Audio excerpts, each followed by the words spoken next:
So in our current government project, Deconstructing Political Media, we've been looking at linkage institutions.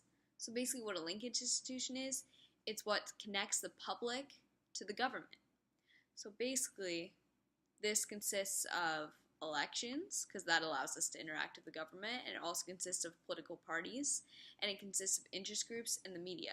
Specifically, I looked into political parties, though, and what that consists of is it's important because it represents kind of a broad spectrum of ideas for people to link onto and be able to even associate with. Like I can say that I am a Democrat, or someone can say that they are Republican, and then there's a bunch of third parties that people can identify with. It also it gives people competing plans for political parties for how to verify issues should be solved and the government should be run overall.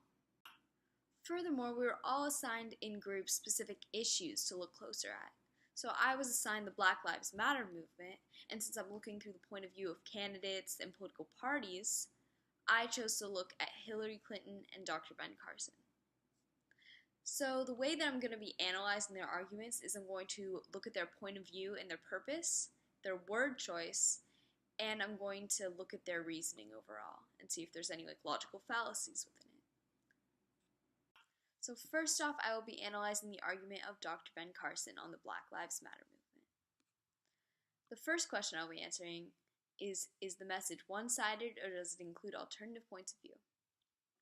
But as I watched the video, it became very clear to me that this is a very one-sided argument, because he very firmly is ingrained in the idea that education is the way to solve this problem of inequality with people of color, which is a valid point in a lot of ways, of course, but he does not address a lot of the counter-arguments that could have been against this, or counter-arguments such as education isn't going to help everyone get out of this position, which is an assumption that he was often making.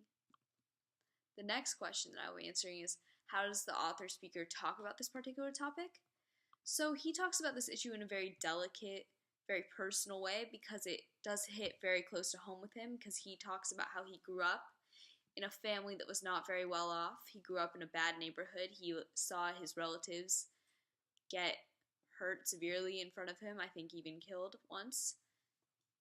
So this inequality is not a foreign concept to him. He knows it very closely and has very many personal anecdotes to bring to the table. And some words that he uses that are influential is within this quote: education is the great divide in this country.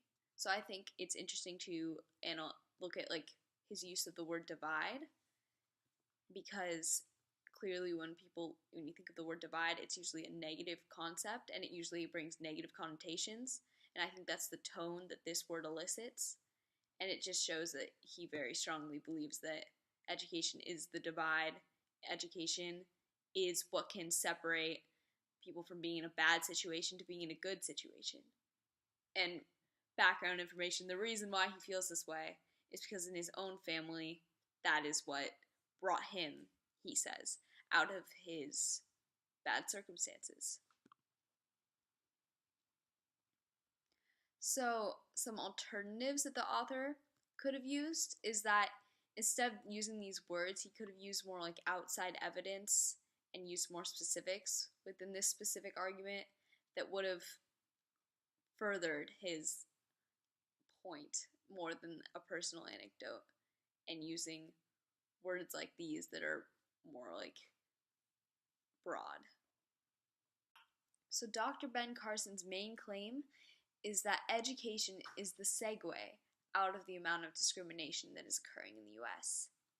However, he is also making a broad assumption that the way that he got out of this situation through education will work for everyone, because specifically he uses this example of a library card.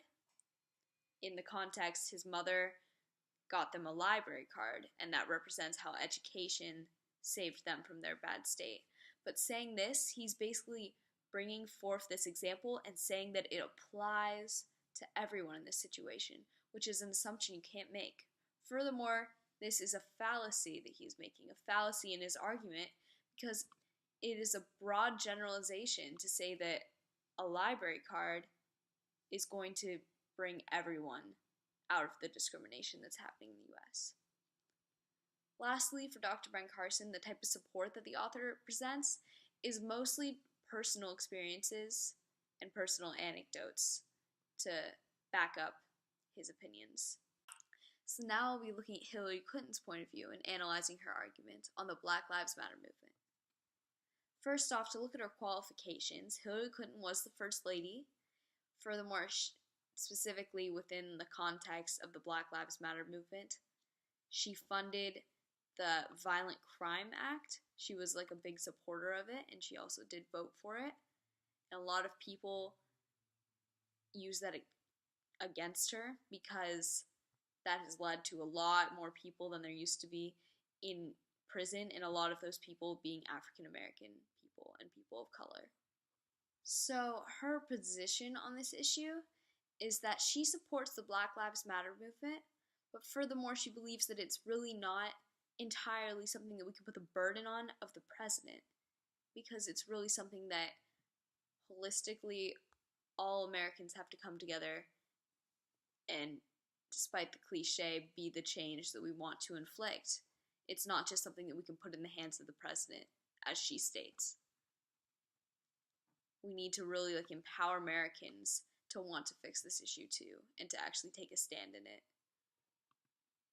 So, is her message one-sided, or does it include alternative points of view? So actually, Hillary Clinton does include alternative points of view because she addresses how she supported the Violent Crime Act, but the way that she addresses it is that we really should be looking forward. This is something that's in the past. There's not really any point in dwelling on it now. She can't undo voting for it. So she's saying we really just need to focus on what is the problem now and how are we going to fix it as a nation, and how are we going to work together. Furthermore, she also states that this could be used against her. She doesn't know exactly what it means or what it even looks like to foster building our nation into a more holistic place with less discrimination. So she states that. She brings that to the table. However, then she addresses that she really, she wants to work with the Black Lives Matter movement. She wants to work with the people of America in order to find and foster however way that's going to be best, and whatever way to do that the most efficiently. So within the video that I watched, Hillary Clinton is being directly addressed by people within the Black Lives Matter movement. So therefore, the way that she addresses this is in a very calm and collected and thoughtful manner, because the person that is interviewing her is even directly accusing her of having some blame regarding some of the discrimination that's happening today because of her supporting of the Violent Crime Act that led to a lot of funding for jails and police officers being more of them being appointed. So he's saying that she has some blame. So therefore, when she's talking to them, she's being very calm and collected in order to show them that she is on their side and she supports their movement and she wants to work together. So furthermore, that goes directly into her main argument and claim, is that she believes that, as I said before, we really need to empower Americans if we're ever going to solve this issue. It's not something that can be in the hands of the president. And furthermore, she states that America has a terrible history of discrimination with slavery and other aspects, and that needs to be addressed. We can't put that aside because it is transcended in a lot of aspects into current day. Lastly, some fallacies that I addressed within her argument was that I think she made a hasty generalization when she was stating that within other movements, they all had, the people that were raising awareness, they all had a plan ready to go. They knew exactly where they were going to go, this was going to lead to that, and so on and so forth. And I'm not really sure that you can make that generalization about all movements for rights that have happened in the past, such as LGBTQ and the civil rights movement and the women's movement. So in conclusion, I've decided that the argument that I agree with most is Hillary Clinton's, because I too believe that we're not going to solve this issue by putting the problem entirely of the hands of the president. It is really something that all Americans have to come together and state that we are not going to tolerate discrimination towards African American people or any people of color. Furthermore, my views, I think, have personally really been influenced by my parents. My parents used to be strong Republicans, but now they are strong Democrats.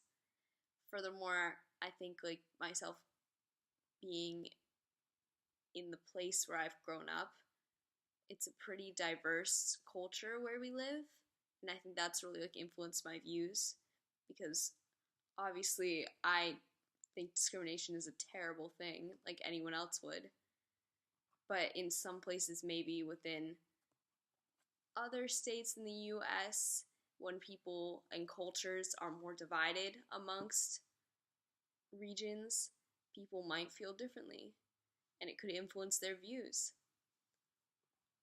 So lastly, I chose Hillary Clinton's view over Dr. Ben Carson's because I think it is less biased. Since he did grow up in the situation, he is very knowledgeable about it, but it does really affect his argument and affect how he can see it and affect how he can look at other people's views and address counter arguments. So I thought overall, Hillary Clinton's argument was the strongest.